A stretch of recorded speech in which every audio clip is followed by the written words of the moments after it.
অশান্ত মুর্শিদাবাদ। দিল্লি যাচ্ছেন কার্তিক মহারাজ। কেন্দ্রীয় স্বরাষ্ট্রমন্ত্রীর সঙ্গে দেখা করতে চান তিনি। জঙ্গিপুরের পরিস্থিতি সম্পর্কে জানাতে দিল্লি যাচ্ছেন কার্তিক মহারাজ।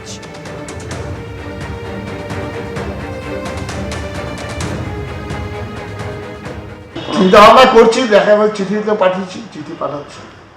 আচ্ছা আচ্ছা, আপনি কি সরাসরি দেখা করবেন? সবার ইচ্ছা আছে, যে অ্যাপয়েন্টমেন্টের ব্যাপার আছে, রাজনৈতিকভাবে যারা করছে করছে। আমি একটি সাধারণ নাগরিক হিসাবে, পশ্চিমবঙ্গের একজন পশ্চিমবঙ্গবাসী হিসাবে আমি দেখা করব। সাধু সন্ন্যাসীদের পক্ষ থেকে আমি দেখা করব যে কি অবস্থায়, কি যন্ত্রণায় আমরা আছি। প্রথমে তো বাসন্তী হাইওয়েতে রীতিমতন ব্যারিকেড করে দেওয়া হয়েছিল, সেখানে পুলিশ একেবারে তাদের ছত্রভঙ্গ করলো। তারপরে তুমি যেখানে রয়েছো সেখানকার পরিস্থিতি কি ছিল এবং এখন পরিস্থিতি কতটা স্বাভাবিকের দিকে?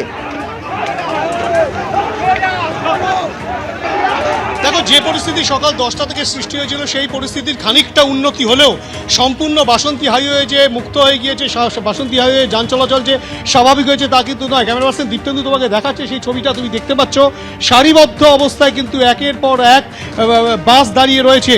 এবং এখানে কিন্তু যে চিত্র দেখা যাচ্ছে সকাল 10টার সময়, সেই বিক্ষোভকারীরা, সেই আন্দোলনকারীরা যারা কলকাতামুখী ছিলেন তাদেরকে কিন্তু কলকাতা পুলিশের তরফ থেকে কিন্তু আটকে দেওয়া হয় বাসন্তী হাইওয়ের ওপরে। এবং সেখানে রীতিমতো বিক্ষোভকারীরা ব্যারিকেড ভেঙে যখন এগোতে চান তখন রীতিমতো ইটপাটকেল ছোড়া, পুলিশ পাল্টা লাঠিচার্জের ঘটনা, সমস্ত এই ঘটনাকে কেন্দ্র করে রীতিমতো উত্তেজনা ছড়ায় এলাকায়। এবং সেই ঘটনাকে কেন্দ্র করে দফায় দফায় উত্তেজনা। বর্তমানে বালিগাদার কাছেও কিন্তু এক প্রকার অবরোধ হয়, গাছের গুঁড়ি ফেলা হয়।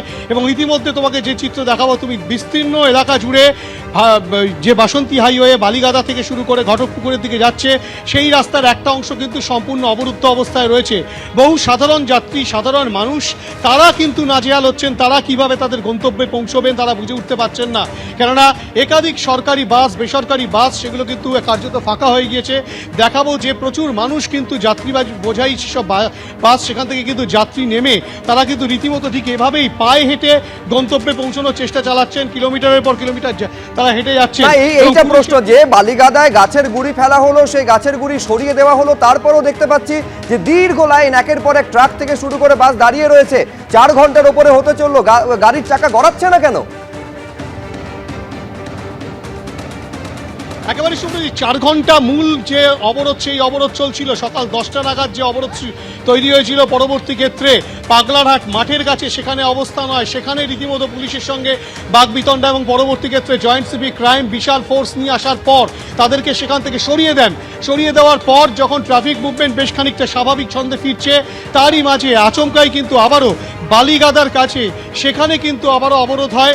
এবং বর্তমান যে পরিস্থিতি দেখা যাচ্ছে যে দফায় দফায় কিন্তু বিভিন্ন জায়গায় বাসন্তী হাইওয়ের মধ্যে কিন্তু ঠিক এভাবেই অবরোধ চলছে এবং রাস্তা বন্ধর যে প্রক্রিয়া চালানো হচ্ছে অবরোধকারীদের পক্ষ থেকে সেটা কিন্তু চলতে থাকছে। এবং যে কারণে সাধারণ মানুষের ভোগান্তি কিন্তু এখনো পর্যন্ত চলছে।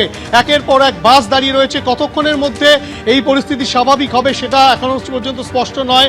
পুলিশের বিশাল পুলিশ বাহিনী বিভিন্ন জায়গায় তারা রাউন্ড দিচ্ছেন ঠিকই, কিন্তু বিক্ষিপ্তভাবে যেভাবে অবরোধ হচ্ছে তাতে কিন্তু সাধারণ মানুষজন ভোগান্তির শিকার হচ্ছেন। সেই চিত্রই দেখা যাচ্ছে বাসন্তী হাইওয়েতে।